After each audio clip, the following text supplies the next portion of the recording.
welcome to part 2. On this one, we're going to talk a little bit more about treatments. And the first one I'm going to talk about is radiation wound decon. And the importance of why I want to specify this one is that don't forget, so there's a saying in the medical literature. It says that the answer to pollution the answer to pollution is dilution, meaning that as much water that you can put on something, basically you're diluting. So that's why irrigation on wounds is good, because the pollution of a bacteria, you're diluting it by putting a lot of water. And radiation wound is especially important. The reason that I want to spend a little bit more time on it is that compared to the other infection that we were talking about, they're in the water and stuff, and you should always kind of wear protection gear, obviously. But in radiation, it can spread much more, meaning that your water has whatever was on those radiation. In a hospital, when we use those in our protocols, just to give you an idea, when we have patients that are affected to radiation, in some of our protocols, to bring them to the morgue. And why the morgue is because it's a metallic surface that has their own drainage, so that the water cannot goes to a special cistern, and it's treated differently than all other water. And this is why, is because radiation, just the water itself, is still full of whatever survives in there. So be very careful that if you have any of those people that have radiation, and then you're gonna attempt to do wound decon, consider it the water even more careful than the person that you were cleaning about it, because of that, because those radiation are still in the water. So for wound decon, drape the wound with waterproof material, and then remove all penetrating object, because obviously everything that has with it needs to do. When you irrigate, do with a moderate stream pressure. So again, you're not, this is different, you're cleaning the wound but not irrigating the wound. It's quite a different here, because all you're trying to do is a dilution of the wound. So you're trying to clean as much of this, but you're not trying to kill the bacterial load here. You're trying to get out all the contamination from the radiation. And the reason that you use a moderate stream, again, those little particles of radiation, if you use too much of a hard stream, it could splash over, and basically now you get contaminated. May I also point it out, when you're doing that stuff, all the PPE and extra PPE, like their gloves and stuff and everything that they wear, even their mask, because that stuff could go in the air. So if you're going to have someone like this, be very careful if you're going to do it on someone else. I would probably push, and actually I'll put a link down on a episode of surviving disaster, I think, on the spike, and it was on wound. It was very informative about that. Again, collect the runoff, we talk about that, and then you dress the wound with another waterproof dressing, and then you continue to decon the process. So basically, if you have a wound, you clean the wound, you redress it with a waterproof dressing, then you continue to clean the body. So now let's talk a little bit more about treatments, because we've been talking about wounds and stuff, and we were talking about the AG and the importance of AG, and we talked about it in the past in burns and stuff. But what about those infections that we have? So AG, as you can see here from a study, and I'll put the link on the study, they've shown that the microbial anaerobic, so it shown that it kills a lot of the stuff, anaerobic, including antibiotic resistant strain yeast, filamentous fungi, during the 14-day test period. So basically it kills a lot of the stuff. And I was talking a little bit about why it kills all that stuff, is because compared to the antibiotics, it kills the cells in something like 6 or 7 different ways, and because of that, and there cannot be a resistance yet. obviously probably somehow they will, but because it kills in 6 different ways, and bacteria has a very hard time to kill their to create a resistance to the silver. And so in case like we saw today, would that be helpful? Don't know, but I would sure take a chance with it. So for example, if we had a case of Vibrio, so basically imagine that you're in Katrina, and for whatever reason you're having contact with water, so you were on the roof of your house and you have to go something, you fell in the water or the water splashed on you, then suddenly you see this weird rash going on. I would apply AG, because again, we don't know what I have, and because I don't have capacity of doing cultures checking, I don't have capacity of checking different things, and so the use of an AG can help for that. So hopefully it would increase my chance. Basically, does that mean that this infection cannot go into my body?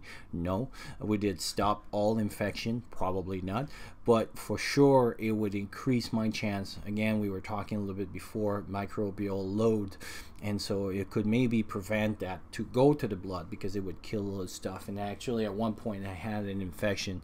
I never knew what it was, because I didn't go to the hospital, but I had this little scratch here, and it got kind of crusty and stuff. I put an AG on it, kept it on for 7 days, and everything went away. So whatever it was, don't know, but the AG can work for that. And so I would try that, put my AG on the whatever I get, and then again, so that way, for example, again in Katrina, you're on the move, you're on the bug out, you've been pushed out of your house for whatever reason, you get this infection, you put that on, and then you seek some medical help. So it could maybe make you win 1 or 2 days and decrease like stuff like Vibrio and Lepto. Would that totally cure it? Probably not, but at least it would slow it down enough so that you can get to IV and antibiotics and things like that. And so let's have a little talk about antibiotics. And so I talk a little bit when I talk about the fish antibiotics. So already there, you know my thinking about that. I wouldn't go with them. I find there's too many unknown to make them reliable. Should you buy another antibiotic? I'll leave that decision to you. But I think it would be reasonable to have like a talk with your family doctor. Like when I went to a place like Nepal's and things like that, I went to visit a travel doctor, and basically whatever infection they have over there, they make me a prescription, and they said, okay, if you have this, you use this. I don't see why, if you have a very reasonable family doctor, you couldn't have that same talk and say, look, you know, I'm planning to prepare a kit for medical use in case there's a disaster. I don't want to use it outside and stuff, but what kind of antibiotic could I have at home? Can you prescribe me for 1 dose or 2 dose so I can use it and stuff, and then have a talk with him on what's the side effects and stuff. I think that would be a much better way of going, and then you would be sure what you have, and you know exactly when to use it for what kind of signs, symptoms and stuff. So talking about antibiotics, this is a mnemonic. I think I talked in the past about wounds, but because we're talking about wounds again, it's a mnemonic, basically nerds. And what you're doing is you're looking for so it's all the letters here that goes debris and smell. So basically you have a wound that is not healing. That means, like, you know, no matter what you throw at it, it's not getting worse. It's getting worse, sorry. Exudative wound, so that means there's a lot of stuff kind of going up. Obviously in the first few days it could be expected, but now like your wound is getting much better, much worse with this. And there's red and bleeding around the wound surface, granulation tissue, debris, and an unpleasant odor. So what Nerds says is that basically the wound and himself is most likely infected, but just the wound. It's not in your bloodstream yet, so it's a wound nerve. So that means that if you put something on the wounds alone, it should help. So for example, an AG would be a good thing here, some cream if you want to go with the antibiotic creams and stuff. But that means nerves, if you follow that mnemonic and it's positive, means that your wounds at the surface is infected.